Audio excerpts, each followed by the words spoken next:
네, 기자들의 눈으로 정치권 소식을 들여다봅니다. 불사조 기자단, 경향신문 박순봉 기자, 문화일보 이은지 기자 두 분 나오셨습니다. 안녕하세요. 안녕하세요. 네, 제가 잘 몰라서 그러는데 두 분은 왜 불사조십니까? 이거 사실 진화가 아닐까 생각하고 있습니다. 절대 물 먹지 않는 기자들 뭐 이런 건가요? 물은 뭐 너무 많이 먹었어.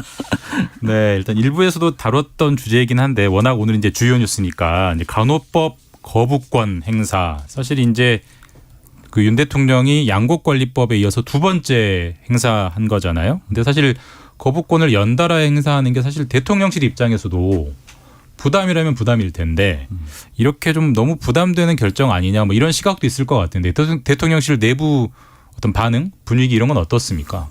네, 좀 종합적으로 물어봤을 때는 일단 기본적으로는 말씀하신 대로 이게 좀 부담이 된다 이런 판단들도 있어요. 예를 들자면 총선을 기준으로 봤을 때 네. 이해득실이 어떻게 되느냐 이런 것들도 정무적으로 따져볼 수밖에 없잖아요. 누구의 표가 더 많으냐. 그렇죠. 표가 어떻게 되느냐 이런 문제들이 있는데 일단 기본적으로는 이제 간호법을 반대하는 쪽 당연히 그 절대적인 숫자로는 표가 많기는 해요. 네. 그런데 의협은 좀 조직력이 강하다라는 평가가 있지만 그에 비해서 나머지 단체들은 좀 상대적으로 약하다라고 평가를 하고요. 그럼 반대로 이제 그 간호법을 찬성하는 쪽은 간호협회인데 그쪽은 숫자는 의협보다는 많지만 나머지 전체보다는 적죠. 근데 그러나 여기도 이 조직력은 좀 강하다. 네. 그래서 이해득실을 따진다라고 하면은 좀 애매한 면이 있고 그리고 이제 용산 쪽에서 나오는 얘기도 이 간호사들이 결국에는 의사하고 대결하는 그런 그림인데 약자로 좀 국민들이 봤을 때는 보일 수가 있다. 그러니까 이런 것들은 좀 부담이 될 수 있다. 그래서 사실은 이게 표에 도움이 될지 안 될지 이런 것들은 좀 의견이 좀 여러 가지로 갈린다라고 봐야 돼요. 근데 그럼에도 불구하고 그러면 왜 이제 이 거부권을 행사를 하느냐? 그러니까 일단은 사실은 이미 예정이 돼 있었습니다. 그러니까 참모들한테 좀 물어봤을 때는 네.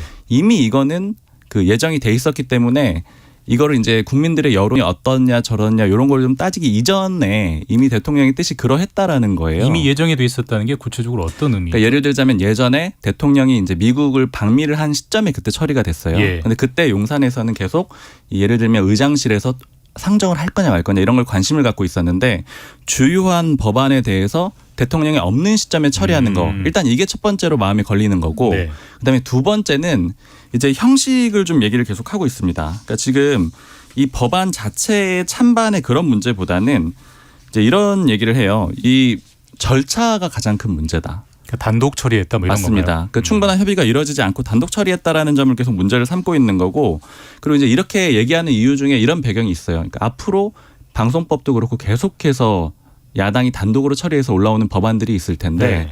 그때마다 법안의 어떤 명분이나 이유를 따지게 되면은 굉장히 궁색해진다라는 거예요. 그러니까 야당이 단독으로 처리하는 그 절차 자체에 대해서 문제 삼을 거라는 거고 그래서 사실 이제 오늘 대통령의 국무회의 모두 발언을 보면은요. 네. 좀 그런 표현들도 일부 있습니다. 이게 절차상으로 국회에서 잘 처리가 되지 않았다 이런 점을 강조한 내용도 있거든요. 그래서 이제 앞으로 계속해서 이런 정국이 벌어질 때마다 네. 절차상의 문제를 삼을 걸로 그렇게 또 보입니다. 사실 이제 대통령실 입장에서는 이제 그럴 수가 있고, 근데 민주당이 단독 처리했기 때문에 이제 거부권을 행사했다라는 게 대통령실의 입장이잖아요. 그러면은 이제 민주당의 단독 처리가 일종의 단초를 준 측면도 있는데, 그럼 야당은 왜 이 법안을 이렇게까지 밀어붙이는 거냐? 그 배경이나 전략은 뭐냐? 사실 이런 얘기도 이제 나올 것 같은데 어떻습니까? 그러니까 야당 쪽에서 제가 들었던 얘기는. 일단 표로 나쁘지 않다라는 판단을 하는 거예요. 이건 아까 말씀드린 대로 뭐 반반 싸움일 수도 있고 해석이 좀 갈릴 수 있다라고 했잖아요. 근데 이 간호사들의 지지를 받는 것이 표로서 나쁘지가 않고 그다음에 아까 말씀드렸던 걸 역으로 생각해 보면 간호사들이 약자기 때문에 네. 이 일종의 이 싸움에서는 유리한 고지를 잡을 수가 있고 그다음에 애초에 이제 윤석열 대통령의 공약이었다라는 점을 좀 강조를 하고 있는 거죠. 그렇기 때문에 명분도 있다. 명분도 있고 여기서 이제 같이 추진하기로 했던 건데 이쪽에서 거부하는 거는 좀 타당하지 않다. 이런 점도 좀 잡을 수가 있는 거고 그리고 이제 그보다는 궁극적으로 좀 정무적인 얘기를 좀 들어보면은 계속해서 거부권을 쓰는 이 상황들이 누적이 될 거라고 보는 거예요. 그래서 이제 결국에는 종착점은 어디냐면 뭐 김건희 여사 특검이라든가 네. 즉 윤석열 대통령과 가까운 지인들 내지는 이제 본인과 관련된 거 혹은 참모와 관련된 그런 특검들이 나왔을 때 이 앞에서 거부권을 쭉 써왔던 이런 그림들이 일종의 쌓여가지고 부담이 될 수가 있고 그때 이제 결정적으로 작용을 할 거다 이렇게 좀 보는 것 같습니다. 민주당 입장에서는 사실 앞으로 이제 거부권이 2번, 3번, 4번 이렇게 이어질 것 같으니 너무 많이 쓰면 대통령실도 부담을 느끼지 않겠느냐 뭐 그런 걸 미리 사전에 포석했다 뭐 이런 취지인 것 같은데 일단 이은지 기자님 지금 국회 출입하시는 거죠? 네, 민주당 출입하고 있습니다. 그러면 뭐 잘 아시겠네요. 이 민주당의 속내 이렇게 밀어붙여서 거부권을 행사하게 했던 속내는 어떻게 좀 얘기들을 하나요? 안에서? 일단 박순봉 기자가 말해준 부분이 중론으로 보면 되고요. 거부권이 이제 계속 쌓이게 되면 지금 김건희 특검법이 이미 발의가 되고 국회 예. 통과를 했죠. 그러면 240일 후면은 한 연말 정도가 될 텐데 그때면 대통령이 거부권을 행사할 수 있는 명분이 많이 퇴색될 거다. 그러니까 거부권을 이렇게. 너무 많이 행사했다. 그렇죠. 그런 게 있고요. 그리고 일단 민주당은 이번 이 대통령이 거부권을 행사를 하면서 정부 여당이 그 반대급부로 의료법 개정안으로 좀 협상을 시도하려는 움직임이 보이고 있습니다. 네. 그래서 양곡관리법 때는 단순히 그냥 거부권을 행사했는데 이번에는 좀 대안이 될 수 있는 법안 논의를 하자. 이런 식으로 한 것은 거부권 행사에 확실히 부담을 느끼고 있는 거다. 이걸 확인한 데에 굉장히 큰 의미를 두고 있고요. 일단 거부권 행사가 됐고 민주당은 이제 양곡관리법 때처럼 본회의에 제의해서 표결에 붙일 예정입니다. 그리고 이제 의료법 개정안에 그러면 민주당이 협의에 나설 것이냐 이게 좀 관건이 될 텐데요. 민주당 입장은 진작에 협의를 하지 왜 이제 와서 그러냐. 그리고 독선 이미지를 주기 싫으니 명분 쌓기용으로 대안 법안을 내려는 것 아니냐. 협의에 나설 이유가 없다는 입장이고요. 하지만 거부권 정국이 민주당에도 그렇게 좋은 것만으로 보고 있진 않습니다. 민주당도 내년 총선에서 본인들이 성과를 내놔야 되잖아요. 네. 뭐 민생 법안 처리라든지. 근데 이게 다 거부권에 막히면 사실 낼 수 있는 성과가 없다는 거예요. 예. 그래서 민생 법안 성과 내는 것을 두고 내부적인 고민도 많은 상황입니다. 사실 이제 그간에 거부권 행사했던 법안들을 보면 정말 거부권 행사하고 딱 끝나버리는 감정 그렇죠. 싸움만 하고 끝나는 경우도 있고 말씀하신 대로 뭔가 대안을 찾아서 이제 여야가 합의해서 처리하는 경우도 있던데 사실 이번 건 같은 경우는 뭐 의사 정원 확대 이런 문제랑도 좀 맥이 닿아 있는 거잖아요. 민주당이 좀 그런 쪽도 포석을 하고 있다 이렇게 봐야 됩니까? 네, 맞습니다. 김민석 정책위의장과 얼마 전에 좀 대화를 나눠봤는데 예. 이번 간호법 전국에서 부분 파업이나 시위 등 그 의사협회의 저력이 굉장히 컸습니다. 그래서 국민 여론이 의사 직역의 이기주의라는 좀 부정적 여론이 많이 생겼다고 보고 있어요. 그리고 이번에 거부권이 한번 행사되면 의협의 동력도 좀 약화될 걸로 보고 있다고 합니다.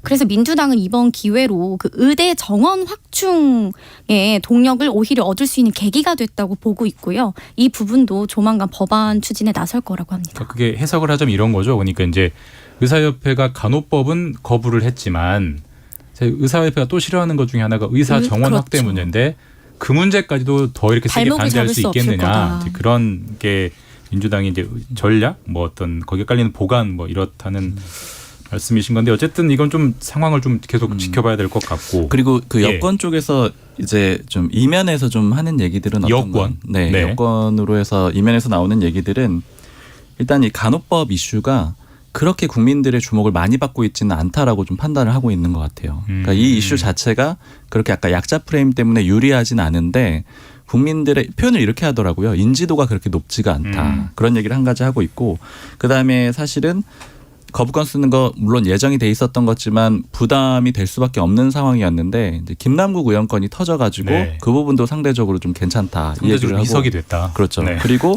또 한 가지 이제 네. 얘기하는 거는 실제 그러면은 이제 간호협회에서 어떤 적극적으로 움직임이 나올 가능성이 있잖아요. 파업을 네. 한다거나 그리고 또 우려하는 거는 간호대 학생들이 이제 집단적으로 수업을 거부한다거나 네. 이런 것들이 이제 거론이 되고 있는데 그렇게 됐을 때도 좀 그 상황을 좀 정리하기가 비교적 쉽다라는 얘기를 좀 하고 있더라고요. 그러니까 예를 집단 행동을 들자면 하면 정리하기가 쉽다. 그러니까 그 쉽다라는 게 아니라 이제 대응할 방법이 있다. 네. 그러니까 예를 들자면 예전에 그 국가고시 의사들 문제 때문에 파업을 했다가 근데 이제 문재인 정부 때긴 했는데 예.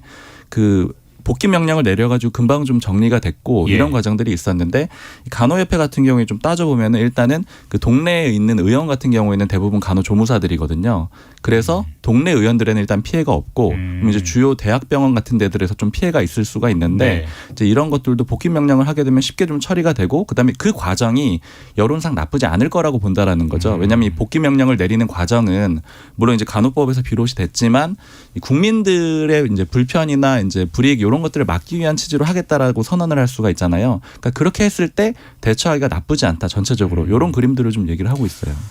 이제 두 기자님 말씀 들어보면 이제 무슨 말인지 이해는 되는데 이제 이런 생각은 들어요. 사실 이제 뭐 여당은 우리가 이렇게 움직이면 뭐 간호협회는 이렇게 움직이니까 득점이 되고 실점이 어떻게 되고 또 야당은 이렇게 움직이면 의사협회가 또 어떨 테니까 뭐 플러스 마이너스 어떻게 이런 사실 계산들을 하는 건데 사실 이 두 의견 차이가 도저히 합의가 안 될 정도로 정말 그렇게 간극이 컸느냐. 사실 좀 합의할 수 있었던 안건인 것 같기도 한데 그걸 이렇게 막 더하기 빼기 해서 누구한테 유리하냐를 따진다는 게 좀 안타깝긴 합니다. 저도 사실 네. 말씀하신 그게 굉장히 궁금해서 많이 물어봤거든요. 왜냐하면 이해득실로 따져봤을 때는 그렇게 누가 득인지 누가 실인지가 애매한 거예요. 그러니까 그 예. 이해라는 게 그러니까 명분을 떠나서 표로 아까 말씀을 드렸는데 누가 이긴지 알 수가 없는 상황이거든요. 사실은 이게 총선에 어떻게 영향을 미칠지도 모르고. 근데 그럼에도 불구하고 이제 왜 이렇게 추진을 하느냐라고 했을 때는 이제 아까 말씀드렸던 여건, 그러니까 용산 쪽에서는 결국에는 이 절차의 과정 네. 그리고 이게 앞으로 반복될 거라는 그런 걱정 같은 것들이 좀 있으니까 이 부분을 좀 명분으로 내세우는 것 같습니다. 네, 어쨌든 상황을 좀 지켜봐야 될 것 같고 그리고 이제 또 계속되는 논란 아마 23일 시찰단 출발할 때까지 아마 이거 계속 논란이 될 것 같긴 한데 이게 뭐 검증단이냐 시찰단이냐 또 일본 쪽에서는 대표단이냐 뭐 이런 용어도 쓰던데 사실 이 대통령실 이 문제도 굉장히 여론을 신경을 많이 쓰는 것 같아요. 사실 어떻게 보면은 간호법보다 더 민감한 문제일 수도 있을 것 같고 이 부분에 대한 대통령실 내부의 고민 이런 건 좀 어떤 쪽들이 많습니까? 사실 일본 문제는 다들 어렵다라고 얘기를 이미 하고 있는 건 사실이고요. 뭐 실제로 그렇죠. 근데 요번에 이제 시찰단 문제 같은 경우에는 그 용산 쪽에 물어봤을 땐 좀 강하게 대응을 하고 있다라고 합니다. 그러니까 예를 드는 거는 뭐 최근에 한일 국장급 회의 같은 거 했었는데 네. 원래 뭐 한 3-4시간 정도 예정이 돼 있었는데 12시간 정도씩 하고 이런 것들이 그냥 퍼포먼스가 아니라는 거예요. 그러니까 나름대로 일본에 강하게 요구하고 네, 있다. 일본 네. 정부하고 좀 강하게 붙을 계획이 있고 이 부분은 좀 양보하지 않은 모습을 보이려고 하고 있고 그다음에 뭐 대만 이런 데하고는 좀 상황이 다르다 이런 점들도 좀 많이 강조를 하고는 있습니다. 근데 다만 실제로 어쨌든 일본을 완전히 통제할 수는 없다라는 그런 생각들은 가지고 있거든요. 예, 예. 그리고 이제 여권에서 좀 고민하는 부분은 지금 이제 뭐 니시무라 경제산업상이라든가 이런 사람들이 예를 들자면은 주류이자 좀 강경파, 아베파라고 부를 수가 있고 기시다는 상대적으로 좀 소수파인데 네. 여기에서 기시다의 그런 좀 우호적인 태도 이런 걸 조금 기대는 하고 있거든요. 그러니까 예를 들자면 히로시마의 그 한국인 피해자들 거기 같이 가는 이런 참배하는 문제들, 문제. 네. 네. 그러니까 이런 것들에 대해서 분석을 그런 것들 예로 들면서 분석을 하는 게 이런 게 일본 내에서 우익들도 그 기시다를 공격하기가 좀 어려운 주제라는 거예요. 왜냐하면 이제 그냥 보편적인 그런 인류애와 관련된 문제니까 이걸 간다고 하면은 우익들이 공격하기는 좀 애매하지만 그러나 또 한국인에 대한 그런 문제이기도 하잖아요. 그러니까 이런 정도의 스탠스를 계속 취해줄 거라고 보는 거거든요. 근데 물론 거기에서 더 나아가서 이제 우리 쪽의 입장을 실제로 들어줄 수 있느냐는 이제 내부 결국 정치 갈등이 될 텐데 그 부분은 좀 기대를 하면서도 우려하고 이런 분위기가 좀 섞여 있습니다. 사실 오늘 또 양쪽 외교부 외무성이 화상회의를 하더라고요. 그러니까 어쨌든 회의를 끈질기게 하면서 그 대통령실 설명처럼 일본의 뭔가를 요구하는 일정들은 이제 진행은 되는 것 같아요. 실제로 어떻게 협의가 될지는 모르겠지만. 그리고 또 이제 중요한 게 네이밍 싸움인데 이게 오염수냐 처리수냐 뭐 오염 처리수냐 이 문제는 좀 어떻게 좀 정리 가닥이 되는 잡히고 있는 겁니까? 아니면 말만 나오고 쏙 들어가는 겁니까? 결국 그냥 좀 예전에 좀 흐물흐물하게 끝날 것 같은데 예전에 이태원 참사냐 이태원 사고냐 이거 논쟁이 있었던 거 혹시 예. 기억하시는 분들도 있으실 텐데 당시에 이제 대체적으로 언론이라든가 그리고 야당 쪽에서는 초기부터 이태원 참사라고 불렀었고요. 그때 정부하고 국민의힘이 일부 정부에서는 보고서에서 사고라는 표현이 등장을 좀 했었고 국회에 이제 보고할 때 그런 문건들이 있었고요. 그리고 국민의힘 같은 경우에는 이제 아침에 회의할 때 뒤에 백드롭이라고 해가지고 배경에 붙이는 거 있잖아요. 거기에다 이태원 사고라고 표현을 하면서 이게 용어 논쟁이 붙은 적이 있었거든요. 근데 그때 당시에도 국민들의 여론이 썩 좋지가 않으니까 결과적으로는 윤석열 대통령이 어떤 이제 모두 발언에서 이태원 참사라고 얘기를 하면서 정리가 됐었어요. 왜냐하면 대통령이 얘기를 하면 여권은 정리가 되는 거니까요. 근데 이제 이런 과정이 요번에도 좀 비슷합니다. 제가 물어보니까 이게 용산 쪽에서 얘기가 있어서 국민의힘에서 나선 거냐, 그러니까 오염수라는 걸 오염 처리수라고 부르는 거를 여당에서 그렇게 해서 나선 거냐, 아니면은 그냥 여당에서 알아서 나선 거냐 이걸 좀 물어봤더니 용산 쪽에선 전혀 얘기가 없었대요. 지금 이번에 그 이 관련된 특위가 있거든요. 국민의힘에서 예. 그 특위를 할 때 이제 뭐 국무조정실 사람도 불러가지고 얘기를 하는데 이제 그 과정에서 이게 처리수가 맞지 않느냐 이런 걸 여당 의원들이 얘기를 해가지고 그 안건이 불거졌고, 근데 다만 아까 비슷하게 처리될 거라고 말씀드렸잖아요. 여론이 쏙 그렇게 우호적이지가 않잖아요. 그러니까 오염 처리수라고 하는 거에 대해서 이게 약간 일본 편을 드는 것 같은 그런 이미지가 들고, 그래서 이게 정무적으로 좋지 않다라고 판단이 되기 때문에 지금 용산도 전혀 목소리를 안 내고 있거든요. 네. 그래서 그냥 자연스럽게 뭐 오염수로 처리가 될 것 같은데, 다만 이 여당 일부 의원들 같은 경우에는 이렇게 써야 된다라고 계속 개인적으로 좀 주장을 하고는 있습니다. 그 대통령실이 이제 상의하지 않았다는 설명이 맞다면 이제 여당이 먼저 한번 살짝 여론의 어떤 반응을 보고 아 이게 아닌 것 같다고 거둬들인 뭐 이렇게 될 확률이 높겠네요. 여권 전체로 보면 그런 그림이 일반적이죠. 그러니까 여당에서 먼저 민심을 좀 확인을 해보고 그 다음에 이제 용산에서 최종적으로 정리를 하는 문제인데, 다만 이번 건은 굳이 아마 정리를 하지 않아도 그냥 자연스럽게 그렇게 좀 흘러갈 것 같습니다. 네.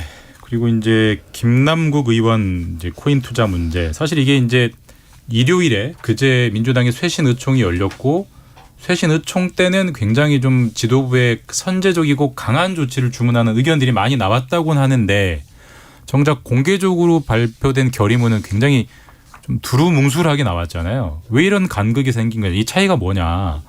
민주당 취재해보니까 어떤 얘기들이 좀 들립니까? 네, 실제 윤리위 제소까지 가야 한다, 뭐 복당을 막아야 한다, 뭐 여러 가지 의견들이 나왔는데 최종 결의문에는 이 부분이 쏙 빠지고 네. 계속 조사 정도로 이제 가름이 됐습니다. 그래서 맹탕 결의문이라는 반발이 비명계를 중심으로 나오고 있는데, 뭐 보도에서는 이재명 대표 입김이 작용했다 이렇게 나왔는데 민주당에서는 일단 사실이 아니다라는 문자 공지가 나왔어요. 그래서 오늘 이제 최고위원들한테 좀 취재를 해보니까 일단 결의문 작성 그 당시에 이재명 대표와 박광훈 원내대표 그리고 최고위원 일부만 참여를 해서 논의를 네. 했다고 합니다. 근데 당시 참석자들에 따르면 이재명 대표가 이거를 강하게 반대해서 빠졌다기보다는 그 일부 친명계 최고위원들의 그 반대가 있었다고 해요. 그리고 또 다른 최고위원이랑 통화를 좀 했는데 이 대표가 평소에 최고위에서도 어떤 사안을 강하게 반대하거나 해서 의견을 관철시키는 스타일이 아니라고 합니다. 네. 그래서 그날에도 이제 최고위원들 중 일부가 반대하는 의견이 있어서 최고위원들 내부에서도 의견 정리가 안 돼서 일단 이거를 빼고 최종 결의안을 만들었다는 입장이고요. 이런 얘기를 하더라고요. 의총이라는 것은 물론 의원들의 이야기를 듣고 그 의견을 수렴하고자 하는 자리이기도 하지만 일부 의원들이 이런 발언을 했다고 해서 그 모든 것을 다 담아서 그것을 다 반영해야 되는 건 아니다. 이렇게 좀 딱 잘라서 이야기를 하더라고요.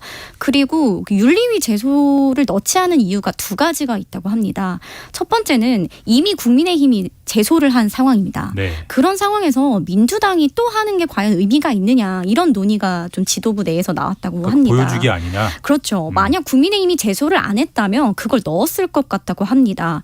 그리고 두 번째는 사실 지금 나오는 의혹들 중에 뭔가 사실로 드러난 문제는 그 본인이 인정하기도 한 그 상임위 도중에 코인 거래한 부분, 이 부분은 윤리위 제소할 만한 사건이 된다. 김남국 의원이 몇천 원 정도 거래했다라고 그렇죠. 해명한 그 부분. 네. 예. 그래서 그 부분은 윤리위에 제소할 만한 게 있는데 그 외에는 모두 다 의혹이고 아직 사실로 드러난 게 없다는 거죠. 그래서 윤리위에 제소해봤자 이거는 보여주기식이지 진상조사가 제대로 이루어지기 어렵다. 실효성 측면을 좀 얘기를 하더라고요. 지금 민주당도 내부 진상조사에 어려움을 좀 겪고 있다고 해요. 네. 왜냐하면 이게 자료를 다 제출을 할 수도 없을 뿐더러 설사 다 자료를 제출한다고 해도 이걸 어떤 방식으로 가려낼 것이냐 이게 좀 애매하잖아요. 그래서 윤리위에 가도 결국 똑같을 거다. 때문에 이 부분은 더 이상 국회가 할 수 있는 영역이 아니고 검찰 수사로 빨리 좀 해소돼야 된다. 이게 좀 중론이더라고요.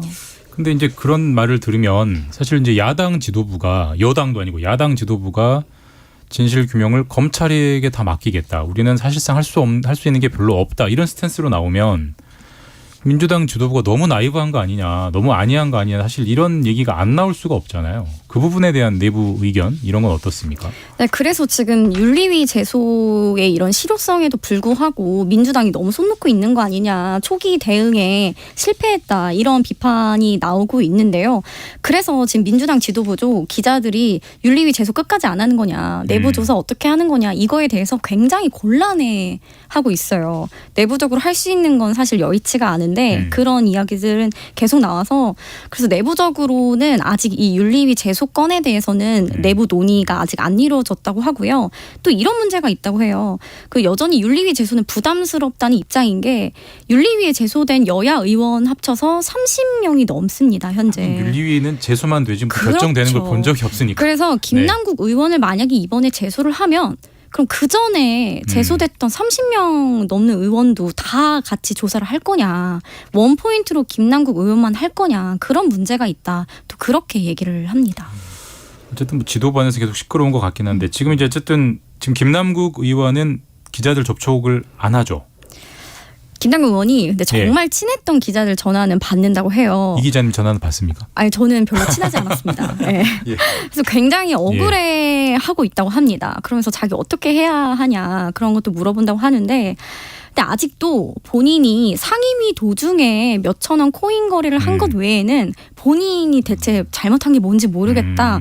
그렇게 얘기를 한다고 해요. 그 탈당을 한 것도 본인이 억울하다고 이제 억울한 만큼 할 말이 많은데 당에서 그렇게 좀 대응하지 말라고 말을 했다고 해요. 계속 그렇게 변명조로 대응을 하다 보면은 당에도 안 좋다. 그러니까 본인이 너무 답답할 거 아니에요. 그래서 조금 해명을 속 시원히 하기 위해서 탈당했다는 이야기도 나오더라고요. 그래서 탈당하자마자 나온 게 이제 김어준 씨가 네. 진행하는 유튜브였죠. 근데 당내 시각은 차라리 기자회견을 속 시원히 하든지 어떻게 보면 판을 다 깔아주고 유리한 질문을 던지는 유튜브에 나가서 본인이 하고 싶은 말만 하다 왔다. 그런 부정 여론이 좀 크고요. 그리고 차기 총선 출마 가능하느냐 김남국 의원이 이걸 지도부에 좀 물어보니까 의원들이 다들 불가능한 거 아니겠냐고. 당내에서는 돈봉투 사건보다 훨씬 큰 총선 악재로 보고요. 또 비명계에서는 김남국 의원이 친명이기 때문에 이재명 지도부가 비호해 주는 건 아니냐 그런 불만도 좀 상당합니다. 그리고 아까 안이한 인식을 지적해 주셨잖아요. 지난주 초에 이재명 측 관계자를 좀 만났는데 그때는 이 대표가 코인 관련한 입장을 안 냈을 때예요. 그래서 제가 왜 대체 이 문제가 점점 커질 것 같은데 왜 대표가 입장을 안 내느냐 그랬더니 이거는 김남국 의원에게 공간을 열어줘야 된다. 이거는 본인이 소명을 하면 또 시간이 지나면 해결될 문제다. 이렇게 얘기를 하더라고요. 시간이 지나면 해결될 네, 문제다. 그래서 저도 이건 아닌 것 같다라고 말을 했는데 그런데 그날 오후에 추가 의혹 보도가 쏟아졌습니다. 네. 그래서 이 대표의 특별 조사 지시가 나오기도 했는데요. 확실히 지도부가 심각성을 좀 인지하지 못했던 건 맞는 것 같아요. 그리고 조금 흥미로웠던 얘기가 의원들이 다들 이번에 돈봉투 사건은 이재명 대표가 4일 만에 사과를 했고요. 네. 김남국 의원 건은 9일 만에 사과를 했습니다.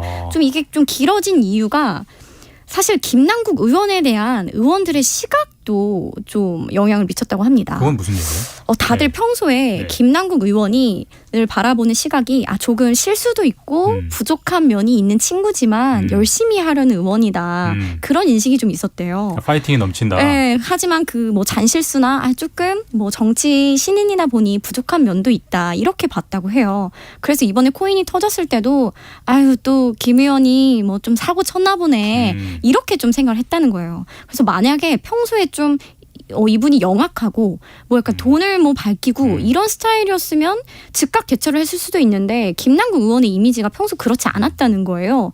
그리고 두 번째는 아무래도 의원들이 코인을 잘 몰라서 이게 이렇게 큰 문제가 되는지도 몰랐다고 하더라고요. 그런 비명계 쪽에 저도 이제 들었던 얘기가 좀 생각이 나는 게 이제 우려하는 게 이제 아까 말씀하신 대로 돈봉투보다 당연히 큰 사건이고 왜냐하면 국민들이 체감하는 게 훨씬 크고 그리고 이제 좀 의혹 수준이지만 이제 수면 아래서 나오는 얘기는 이게 개인 돈으로 했을 것 같지 않고 광범위하게 어떤 로비 같은 것들이 이루어졌고 그렇다면 로비 뭐 그런 의혹. 그렇다면 만약에 뇌물이 될 수가 있을 텐데 그 지점에서 이제 고민을 하는 게 이 비명계 인사가 하는 얘기는 그럼 결국엔 사실은 진상조사나 이런 것들은 의미가 없고 검찰 수사에 맡겨야 되는데 검찰 수사에 맡겨질 때 그게 또 고민이 된다라는 거예요. 표현을 이렇게 하더라고요. 우리한테는 칼날을 들이대고 여권에는 이제 나무 막대기를 들이내지 않겠느냐. 그러니까 이게 만약에 광범위하게 로비가 이뤄진 거라면은 여야를 가리지 않고 아마 있었을 가능성이 높은데 그렇게 됐을 때 검찰 수사로 넘어갔을 때 야당 쪽만 좀 피해를 보지 않을까. 그러니까 이런 우려도 좀 같이 하고 있습니다. 그러니까 그렇게 폭발력이 큰 사안이기 때문에 어떤 검찰의 그런 걸 막기 위해서라도 민주당 지도부가 선제적으로 사실 좀 해야 된다 뭐 이런 주문들이 있는 거잖아요. 근데도 뭐 이런저런 이유 때문에 늦춰진다면 이제 결국은 대표의 사법 리스크 때문에 본인이 의식돼서 못하는 거 아니냐 이런 얘기가 사실 안 나올래 안 나올 수가 없고 그래서 뭐 쇄신의총 때도 뭐 사퇴론 뭐 이런 주문도 있었다고 하던데 구체적으로 어느 정도 비중으로 그런 얘기들이 오갔던 거래요? 일단 세 분이 그런 취지의 발언을 한 것으로 알려졌고요. 뭐 사퇴, 재신임, 지도부 책임 이런 단어들로 다양하게 나오긴 했지만 뭐 맥락은 이재명 대표 사퇴론이었습니다. 근데 이제 친명계에서는 이게 이번 의총이 반명 의원들이 작심하고 성토 대회하러 온 것이다. 뭐 소수 이야기일 뿐이다. 이렇게 좀 일축을 하기도 했는데 일단 이번에 나온 이재명 대표 사퇴론은 뭐 개파를 떠나서 그냥 지나가는 바람으로 보는 게 중론입니다. 흠집을 낼 수는 있어도 이번 코인 건으로 이 대표 사퇴까지 끌어내긴 힘들다는 게 전반적인 목소리고요. 왜냐하면 총선까지 시간이 1년이나 남아 있고 또 사퇴까지 연결이 되려면 본인 수사 관련한 판결이나 결정적인 증언이 나오는 정도가 돼야 트리거가 될 수 있다 이렇게 보고 있고요. 다만 이번 사안이 이 대표 사법 리스크와 달리 지도부의 리더십, 위기 대응 관리 부분에서 좀 상당한 실책을 보여줬잖아요. 이 부분은 향후 사퇴론이 힘을 받는 계기가 될 수는 있을 거다. 이렇게 말을 하더라고요. 그러니까 두고두고 사퇴론의 명분 그렇죠. 근거가 될 거다. 네. 그리고 이제 이게 좀 지나간 얘기긴 하지만 이제 취임 1주년 5월 10일에 사실 이제 이재명 대표와 홍준표 대구시장이 만나서 또 홍 시장이 대통령실에 대한 쓴소리 또 국민의힘 김기현 대표에 대한 굉장히 좀 비난에 가까운 쓴소리를 했잖아요. 그 부분에 대한 뭐 좀 알려지지 않은 뒷얘기 이런 게 있다면서요. 일단 좀 물어봤는데 왜냐하면 제가 이 부분은 굉장히 관심을 가졌던 게 홍준표 시장이 대구로 내려갈 때 내려가던 시점부터 물어봤는데 그때 이제 측근들이 표현을 하방한다고 하면서 만약에 국회에 있었으면은 계속 있게 됐으면은 이 반윤계의 어떤 두목, 그러니까 우두머리가 될 가능성이 높다. 네. 그래서 홍준표 시장은 그걸 원치 않기 때문에 내려가는 거고, 그래서 아마 한동안은 계속 이제 조용히 대통령과 좋은 관계를 유지하면서 지내려고 할 거다 이렇게 얘기를 했거든요. 그래서 이제 그게 기억났기 때문에 요번에 이제 대통령실을 좀 비판을 했잖아요. 윤 대통령을 비판했다기보다는. 그래서 이제 그 부분이 좀 궁금해서 역시 연락을 해가지고. 혹시 이제 본격적으로 그러면은 움직이는 거냐. 그러니까 왜냐면은 이제 지금 홍 시장 쪽에서는 당연히 윤 대통령과 끝까지 잘 지낼 거라고 얘기를 해요. 근데 일반적으로 대선 후보로 나선다라고 하면 어느 시점부터는 이제 좀 소위 말하는 각을 세우고 비판하고 이렇게 나서는 시점이 있잖아요. 이제 그런 걸 좀 물어봤더니 절대 아니다라고 하면서 하는 얘기가 미리 대통령실하고 연락을 주고받고 만났다라고 하더라고요. 이 대표를 만난다고 미리 알려줬다. 네, 미리 알려줬다라고 합니다. 미리 알려주고 그다음에 큰 의미가 있는 게 아니고 만나게 됐던 건 일단 이 대표 쪽에서 제안이 왔는데 안 그래도 야당하고 협조할 거리들이 좀 있다라고 하는 거예요. 이제 광주하고 대구 같이 하는 그런 일정들이 많이 있어가지고 그런 거 당연히 좀 받아줘야 되고 그다음에 또 다른 측근이 하는 얘기는 홍 시장이 이제 평소에 계속 하는 얘기가 이번 총선에 만약에 크게 패배를 해가지고 윤 대통령이 큰 타격을 입게 되면은 다음 대선도 어렵다라고 본다는 겁니다. 그렇기 때문에 이번 총선에서 윤 대통령이 잘 돼야 된다라고 본다라는 거죠. 그래서 이제 계속 지원을 해줘야 된다라는 그런 입장이고, 그럼 이제 쓴소리 같은 건 왜 했냐 그러니까 그럼 그런 목적 아래서 대통령실이나 여당 지도부가 썩 잘하고 있지 못하다. 그런 얘기들을 좀 같이 하는 겁니다. 결국은 일종의 잘 되라고 하는 뭐 덕담이다. 주변에 대해서 때리는 거고, 그리고 이제 대통령 비판은 없어요. 대통령 비판할 생각은 1도 없으세요. 이런 표현도 쓰더라고요.